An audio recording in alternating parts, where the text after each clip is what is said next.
Amma ba'd, chers frères et sœurs, Allah tabaraka wa ta'ala nous dit dans le sens rapproché du verset, dis, ô toi le roi, ô toi le détenteur de la royauté, tu l'accordes à qui tu veux, tu la reprends de qui tu veux, tu honores et élèves, tu renforces qui tu veux, et tu rabaisses et humilies qui tu veux. Le bien est dans ta main, tu es omnipotent. Dans ce verset, Allah subhanahu wa ta'ala nous informe que lui seul accorde la réussite, la puissance, la fierté ou la grandeur à ses créatures et serviteurs. Subhanahu wa ta'ala, c'est lui qui fait élever ses créatures pendant qu'il en fait rabaisser d'autres. Tabaraka wa ta'ala.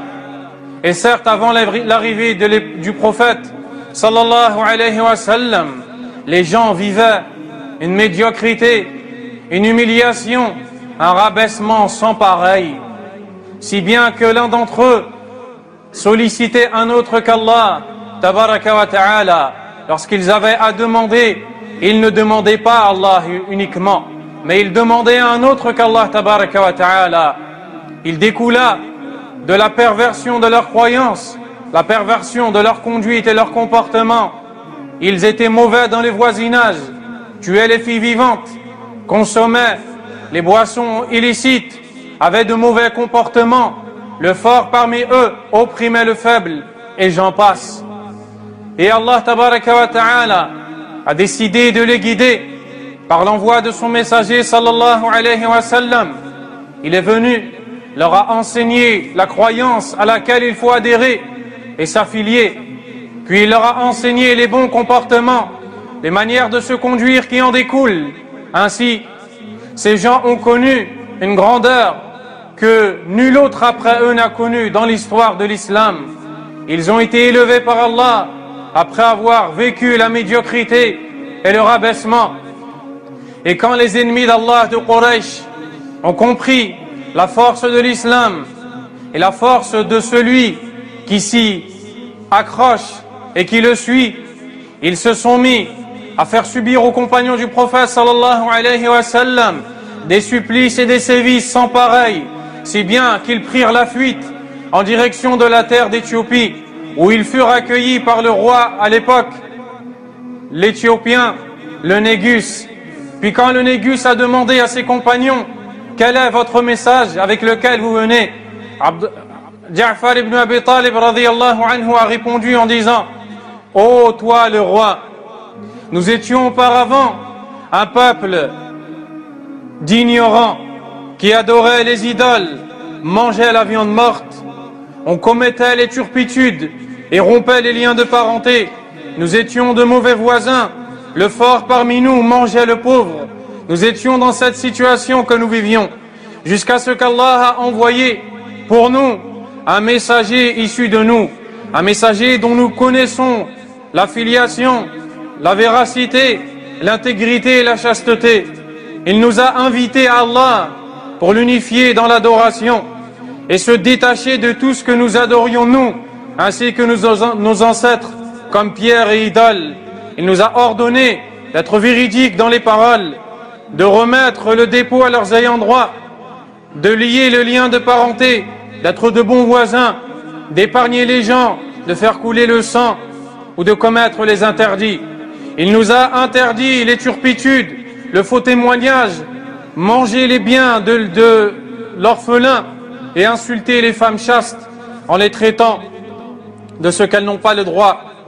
Il nous a ordonné d'adorer Allah seul, sans rien lui associer, d'accomplir la prière, de payer l'aumône, de jeûner le mois.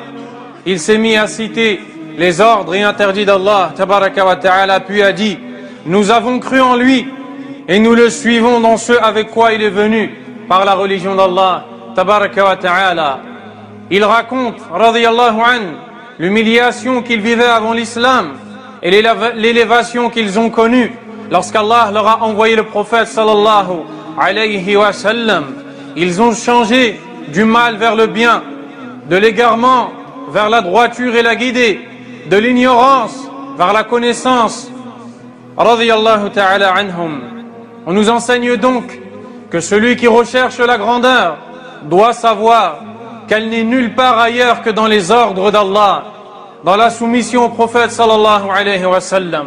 D'ailleurs, Allah Jalla wa Ala a dit selon le sens rapproché du verset: quiconque recherche la grandeur, qu'il sache que la grandeur tout entière est chez Allah.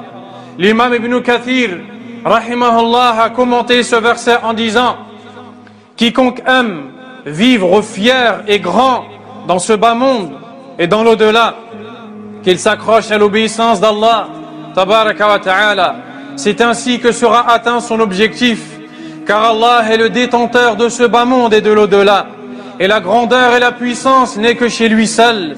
Il nous dit selon le sens du verset: toute la puissance est à Allah tabaraka wa ta'ala. Chers frères et sœurs, sachez que celui qui veut vivre grand, fier, fort et qui veut réussir doit se conformer aux enseignements d'Allah et du prophète sallallahu alayhi wa sallam.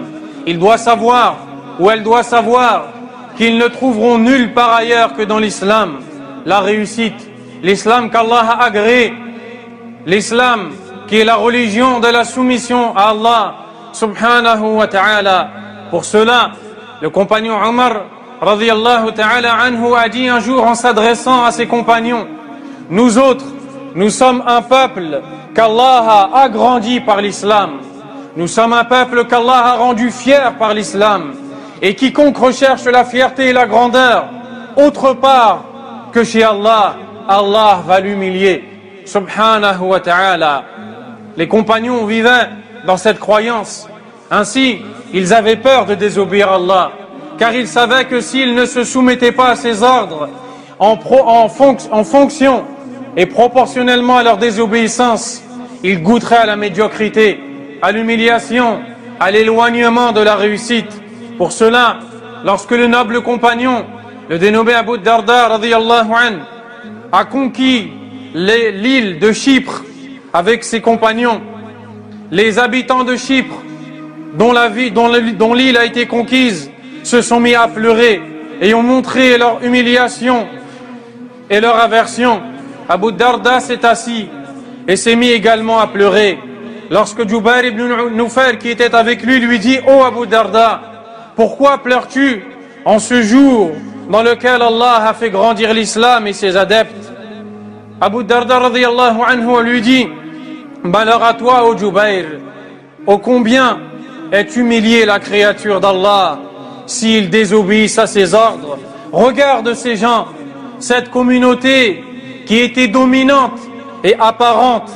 Ils avaient la royauté, ils vivaient dans le royaume, mais quand ils ont désobéi à Allah, leur devenir est devenu ce que tu vois.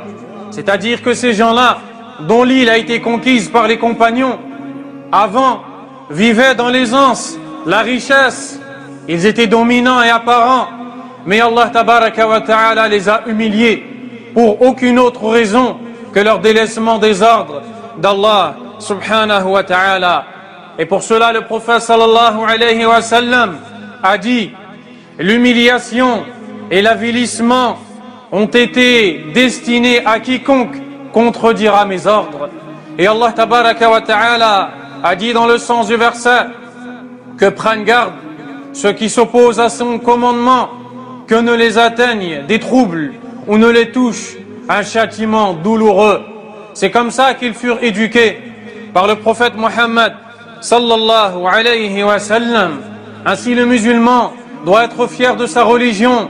Il ne doit pas avoir honte de la montrer, de la mettre en pratique, de se soumettre au commandement d'Allah. Car quand ces gens-là dont nous avons parlé ont mis en pratique ce que vous venez d'entendre, ils furent la meilleure de toutes les communautés, élevés par Allah au-dessus de toute communauté. Car l'élévation n'est que dans la main d'Allah, la réussite n'est que dans la main d'Allah tabaraka wa ta'ala. Et il est triste de voir aujourd'hui des adeptes de la ilaha illallah, Muhammadur Rasulullah, suivent autre que les enseignements du prophète sallallahu alayhi wa sallam, chercher à ressembler aux autres communautés, alors que le prophète sallallahu alayhi wa sallam a dit: quiconque imite un peuple en fera partie. Alors que la fierté n'est nulle part ailleurs que dans ce qu'Allah a légiféré, dans ce qu'Allah a fait descendre sur son prophète sallallahu alayhi wa sallam, à un point où nous voyons des personnes parmi ceux qui disent la ilaha illallah, Muhammadur Rasulullah, chercher à plaire à autrui dans la colère d'Allah, en pleine connaissance de cause. Je ne dis pas en étant ignorant de la situation. Et le prophète sallallahu alayhi wa sallam a dit, quiconque recherche la satisfaction d'Allah sous la colère des gens gagnera la satisfaction d'Allah, et à la fin Allah mettra dans le cœur des gens la satisfaction pour lui. Et quiconque recherche la satisfaction des gens sous la colère d'Allah, Allah se mettra en colère contre lui, et à la fin mettra les gens en colère contre lui. La satisfaction ne doit venir que d'Allah et ne doit être recherchée que dans les ordres d'Allah. Ainsi le musulman doit montrer qu'il est fier de sa religion, qu'il est fier de son prophète sallallahu alayhi wa sallam, qu'il est fier de l'éducation d'Allah tabaraka wa ta'ala. Il doit être fier de dire qu'il est musulman. Allah a dit dans le Coran, dans le sens du verset, dit, ceci est par la grâce d'Allah et sa miséricorde, c'est pour cela qu'il faut éprouver de la joie. Allah tabaraka wa ta'ala nous enseigne que l'islam est la clé du bonheur, l'indice de la réussite, et celui qui a l'islam doit être fier de sa religion. Il ne doit pas baisser la tête, il ne doit pas vivre comme quelqu'un qui est humilié, comme quelqu'un qui est dans le faux, comme si que lui était dans l'égarement et les autres bien guidés. Il ne doit pas faire de concessions en matière de religion. Quand Allah lui donne un ordre, il n'y a pas de concession. Il obéit à Allah et n'obéit à personne d'autre. Le prophète sallallahu alayhi wa sallam a dit, nulle obéissance à la créature dans la désobéissance au Créateur. Allah a sensibilisé les croyants dans le sens du verset. Il leur dit, est-ce avec cette parole que vous faites des concessions? Les savants du Coran ont dit, c'est-à-dire, est-ce avec le Coran que vous faites des concessions? Vous le cachez, ne le récitez pas, ne mettez pas en évidence les ordres et les interdits qui s'y trouvent pour plaire à autrui, par peur des critiques de l'autre. Est-ce avec le Coran, la parole d'Allah tabaraka wa ta'ala, que vous vous rabaissez devant autrui? Dans un autre verset, il nous dit, selon le sens rapproché, ils aimeraient tant que tu fasses des concessions pour qu'ils en fassent à leur tour.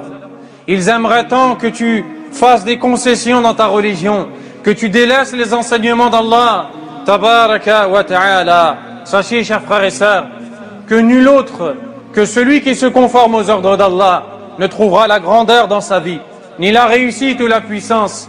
Allah tabaraka wa ta'ala dit, selon le sens rapproché du verset, après l'expédition militaire des compagnons radiyallahu anhum, lorsqu'ils étaient sur le chemin du retour vers la ville de Médine, il s'est passé entre eux quelque chose, puis la tête des hypocrites, le dénommé Abdullah ibn Ubay ibn Saloul, qu'Allah lui donne ce qu'il mérite, s'est mis à dire, si nous revenons dans la ville de Médine, le plus grand va certes humilier le plus faible, le médiocre.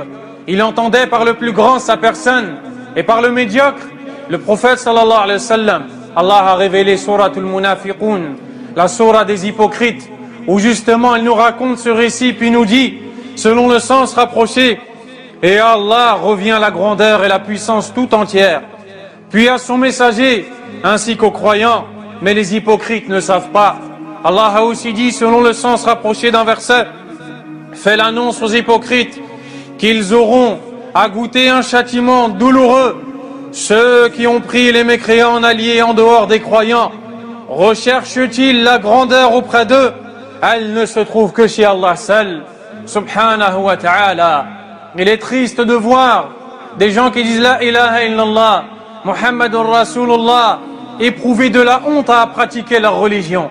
Que ce soit dans les comportements apparents, comme la tenue vestimentaire, le qamis, qui était tant aimé par le prophète sallallahu alayhi wa sallam, ahabbul libas ila nabi sallallahu alayhi wa sallam, al-qamis, ou bien le fait de se laisser pousser la barbe, comme le prophète sallallahu alayhi wa sallam a dit, a'ful liha, laissez pousser vos barbes, ou bien le fait de se voiler pour la femme musulmane, comme Allah tabaraka wa ta'ala a dit, ya ayyuhan nabiyyu qul li azwajika wa banatika wa nisa'il mu'minin yudnina alayhinna min jalabibihin ô toi le prophète, dis à tes épouses, tes filles et aux femmes des croyants de rabattre sur elles leur grand voile, d'apprendre la langue arabe, d'apprendre le Coran.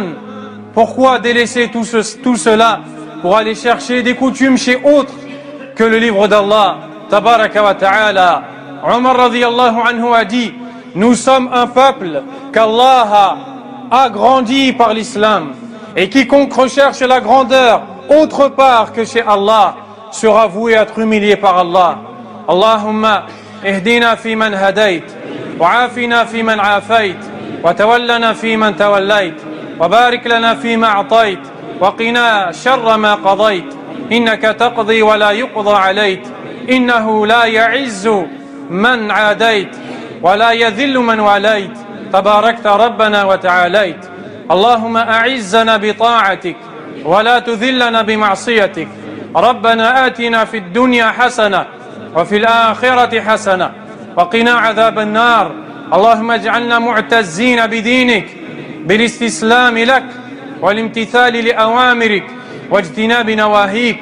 اجعلنا ممن يفرح بالقرآن يا ذا الجلال والإكرام. اللهم أصلح لنا ديننا الذي هو عصمة أمرنا، وأصلح لنا دنيانا التي فيها معاشنا، وأصلح لنا آخرتنا التي إليها معادنا، واجعل الحياة زيادة لنا في كل خير والموت راحة لنا من كل شر. اللهم اجعل عزتنا في الإسلام يا ذا الجلال والإكرام. سبحانك اللهم وبحمدك أشهد أن لا إله إلا أنت أستغفرك وأتوب إليك. وصلى الله وسلم وبارك على نبينا محمد.